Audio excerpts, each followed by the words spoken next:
Hello, it is I, Atlas, also known as Trying to Find Atlas. You can find me with that handle on both TikTok and of course here on YouTube. Welcome back to this week's video.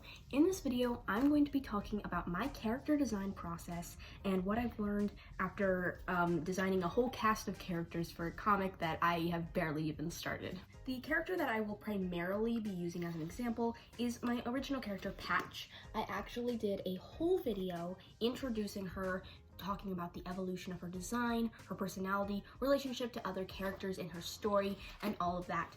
So if you are interested in this character, go on and check that out. The evolution is just wild to get from point A to point B. It's like so different, yet so similar. So before starting the actual examples, I'm not an expert by any means. This is sort of just basics if you want to do one really fast and easy. Honestly, you're not going to get it the first time. I had to redraw many of these characters many times, and I already had ideas of what I wanted them to be like. So the first step in the character design process is developing the actual character. If you don't feel like writing out a whole character sheet or anything, I'm going to be doing a whole video on developing characters some other time, then you can just write down some keywords. For Patch in particular, the keywords, I have like a little information sheet at the bottom of her design page, are energetic, optimist, loud, confident, and our social status is rich, because we need to know where in the price range these clothes are, how we can make her look. And speaking of style and price range of the clothes, we also want to figure out her clothing style. So style can definitely differentiate characters and give them a lot of character. If you just choose an aesthetic and look it up on Pinterest and then create a mood board, I find that really helps. So right beside me, here is a scroll through of Patch's mood board. At the bottom, I have soft girl pastel outfits, and I really liked the cut and the feel of those. And then we get up into the 1940s fashion place, because the Candyland, the world that Patch travels to in the span of this comic, is stuck in a 1940s-esque fashion technology world.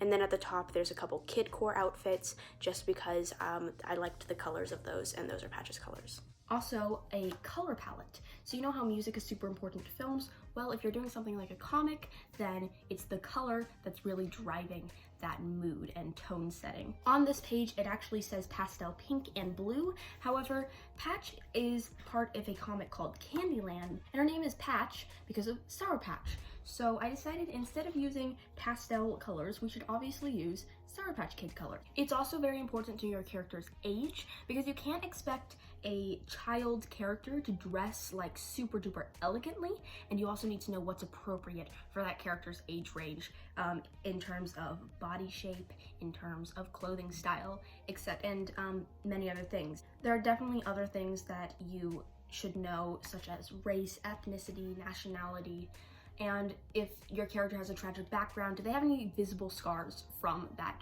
background? Basically, just develop your character first. So I'm the kind of person who likes to take things one step at a time. So the first thing that I did was I chose a head shape, and I went with this one, obviously. Then I came up with the hair shape, or the hair design.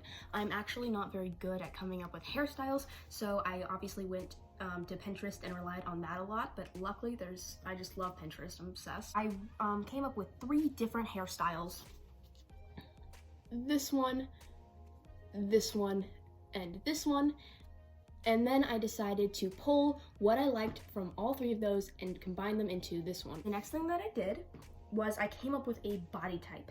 Now, in previous character designs of Patch, she had a more pear-shaped body, like very exaggerated, but I felt like because of circumstances that I went over in the introducing Patch video, I wanted her to be more skinny. So these were like the 2 top contenders. You can see this one has longer legs. I went with this one because the proportions seemed better, I suppose, more natural to the character. And then flipping the page, I actually decided to put all the things together.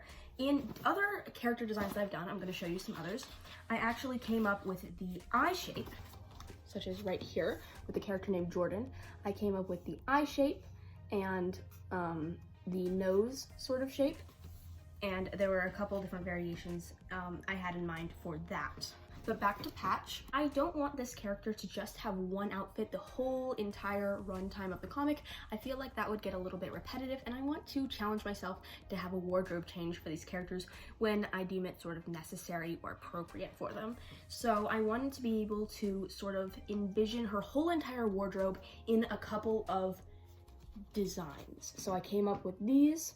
You can tell that there's some 1940s sort of inspiration on the ones that I just pointed to. Another thing that I did was I thought about the shape that I wanted this character to use. She's very energetic, and very fun and very round. So I used a lot of circles, especially in her her clothes. You can see the sun, there are clouds, and even just the flowing skirts. So as you can see, I wrote notes on this page, and right here it says that this drawing of her looks even too young to be 11 and 12. So I made that better in this one and this one by changing the eyes and proportions a little bit. Here I said I wanted longer pigtails, so I changed that in these two.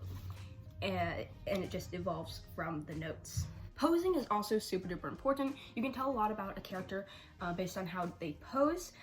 For Patch in particular, in all these poses, her arms are sort of spread out wide. She's big, she's bold, she's happy, she's bubbly. She's not like balled up in herself. She's very open to the world. Another key thing to keep in mind is the silhouette of the character. It doesn't have to be something super duper prominent. However, I wrote down some key features of Patch that might lend to a more unique silhouette, such as the hair and the skirt. So those are sort of her key features, and those are things that I need to keep in mind and remember when I'm drawing her character, is that the hair and the skirt make the character's silhouette better, and those are things that I just can't leave out. The last thing that I usually do, traditionally at least, is I draw a final version of that character in a pose that I think fits the character, in clothes that sort of encapsulate what the character is going to look like throughout the entire story, or every time I draw them, at least, like sort of capture their whole wardrobe into one picture. So I drew some thumbnails for that over here, and obviously here it is. Super duper cute, love this character. Of course, I said that's the last thing I do traditionally. Now, there are definitely more steps, such as giving her color. And again, color is super duper important, as I stressed earlier. Here is the character. This is sort of just a rough sketch, definitely not the final version, but here's the character and then the color palette that I chose. You can see where I got those colors. Another thing in the digital drawing that you just saw to note is that I lined up the whole cast of characters that are related to Patch, and I gave them all heights in relation to one another, and there were also lines going across the screen that have like 1 foot, 2 foot, 3 foot. A character's height is also super important if they're going to be in a story, because you need to know how they interact with the other characters. That's sort of my character design process in a nutshell. I really hope that you enjoyed this video, learned a couple things, and that you can apply to your own work, and I look forward to seeing you next week. I hope you have a great day. Please like, subscribe, remember to turn on that notifications bell, and I will see you all next time. Goodbye.